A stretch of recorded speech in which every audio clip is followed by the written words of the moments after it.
Hey, what's up guys? In today's video, I'll be showing you how to get Twitch on your PC or laptop. For some reason, Twitch got rid of its desktop app, but don't worry, I've got you covered. You can still easily access it on devices like your phone, TV, PlayStation, and Xbox, but now I'm going to show you how to use it on your computer. Let's dive right in. First, open up your browser. I'm using Google, but feel free to use whatever you prefer. Once you're in, type in twitch.tv into the search bar. Next, head over to the three dots in the top right corner of your browser. Click on them, then scroll down and select Save and Share. After that, click Create Shortcut.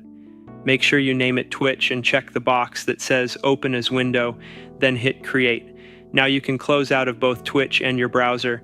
You'll see Twitch show up like an app on your desktop, ready to go.